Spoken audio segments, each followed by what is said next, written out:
यार मैंने अभी एक मूवी देखी धुरंधर, और उस मूवी में दिखा रहे थे कि जाली करेंसी जो बनती थी वो कांग्रेस के रेजिम में बनी है और हमें वेट करना होगा। अजीत डोभाल का रोल जिन्होंने किया है, ये सबको समझ में आ रहा है मूवी क्या है। मुझे अच्छा लगा मूवी, फिलहाल मुझे मूवी अच्छी लगी। पहले मैं ये बोल दूं, रणबीर सिंह ने और सबने अच्छा एक्टिंग किया। पर मेरा एक सवाल है कि आप जनता को तो दिखा रहे हो कि कांग्रेस की गवर्नमेंट में डुप्लीकेट करेंसी छपती थी पाकिस्तान में और भारत के ही किसी ऑफिसर ने किया, या हमारे फाइनेंस मिनिस्टर के ऊपर आप इशारा कर रहे हैं चिदम्बरम की तरफ, जो हमारे पूर्व फाइनेंस मिनिस्टर थे। अगर दोषी है तो जेल में डालो यार, कोई दिक्कत नहीं।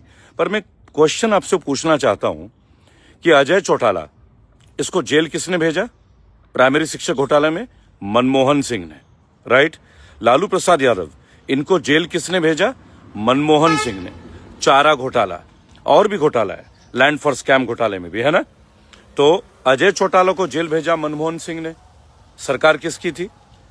उसके बाद लालू प्रसाद को जेल भेजा मनमोहन सिंह ने, सरकार किसकी थी?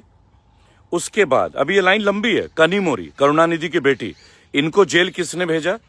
मनमोहन सिंह ने, सरकार किसकी थी?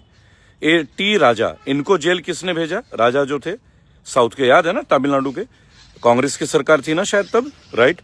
और इससे भी महत्वपूर्ण कि राष्ट्रपति थे प्रणब मुखर्जी, किसके रेजिम में थे वो भी आप सब जानते हैं, कोई पर्दे वाली बात नहीं, ठीक है ना।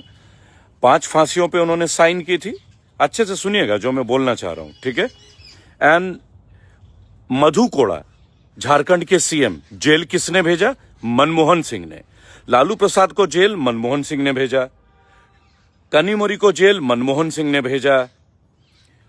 राजा को जेल मनमोहन सिंह ने भेजा। अजय चौटाला और उसके पिताजी चौधरी ओम प्रकाश चौटाला, पूर्व मुख्यमंत्री हरियाणा सरकार, किसने भेजा?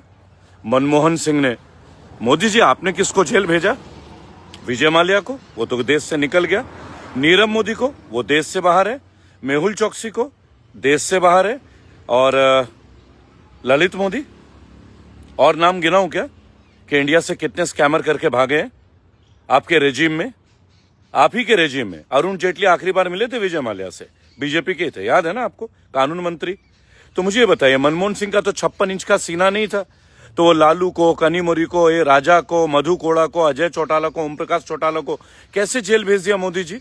और आप पूरे देश को बताते हैं कि ये सरकार चोर है, वो चोर है। आपने तो सबकी चोरी पकड़ ली है ना, तो ये सारे नेता जेल में क्यों नहीं है विपक्ष के?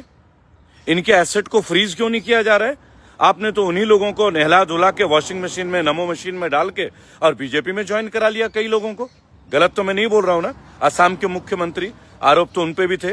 मुकुल राय, टीएमसी के पूर्व नेता, बीजेपी के प्रवक्ता भी बन जाते हैं, प्रभारी भी बन जाते हैं। आरोप शारदा स्कैम में उनका भी था। मिथुन चक्रवर्ती, जो आजकल बीजेपी के माउथपीस बने, उनके ऊपर भी शारदा चिट फंड। तो आपने जेल कहां भेजा? आपने तो सबको बीजेपी में ज्वाइन करवा दिया। ये फर्क था मनमोहन सिंह और आप में। देश ना मूवी नहीं, देश में सच्चाई में देखना चाहते हैं। रणबीर सिंह को सैल्यूट है, क्या रोल प्ले किया यार, हर भारतीय का जज्बा उन्होंने कुछ कर दिया, बराबर। लेकिन बात यह कि आपने किसी को जेल क्यों नहीं भेजा? वो तो एक्टर हैं। सरकार इतनी मजबूत है तो सारे भ्रष्टाचारी इस पार्टी में क्यों ज्वाइन कर रहे हैं? और उनको फिर आप नए नए पोस्ट दे देते हैं, मंत्रालय दे देते हैं। आपने तो मुख्यमंत्री भी बना दिया। आसाम के मुख्यमंत्री के ऊपर कितने बड़े आरोप थे, है ना। ये फर्क है एक शिक्षित व्यक्ति और अच्छे व्यक्ति में, ये डिफरेंस क्लियर होना चाहिए। प्रोपेगेंडा मत दिखाइए, जेन्युइन चीजें दिखाइए, हम आपको सपोर्ट भी करेंगे। पहले भी सपोर्ट किया, ऐसा नहीं कि सपोर्ट नहीं किया है। इस देश ने पूरी तरह से आपको सपोर्ट दिया है, लेकिन आप जो कर रहे हैं वो तरीका नहीं है। क्या ना, भ्रष्टाचारी खुलेआम घूम रहे हैं, काला धन तो बढ़ गया। स्विट्जरलैंड में आप जानते हैं ना, स्विस अकाउंट में तो आपके आने से ये हुआ है, और रुपया नीचे गिरा, डॉलर ऊपर उठा। लेकिन वही बात है ना मनोज तिवारी की, कि हम तो रुपया यूज करते हैं, हमें डॉलर से क्या लेना देना है। ये बात वही कर सकता है जो बेबी बियरलू वाले गाना गा सकता है, ना कि जो इकोनॉमिस्ट हो। This is the difference between Manmohan Singh and Narendra Modi ji. वंदे मातरम।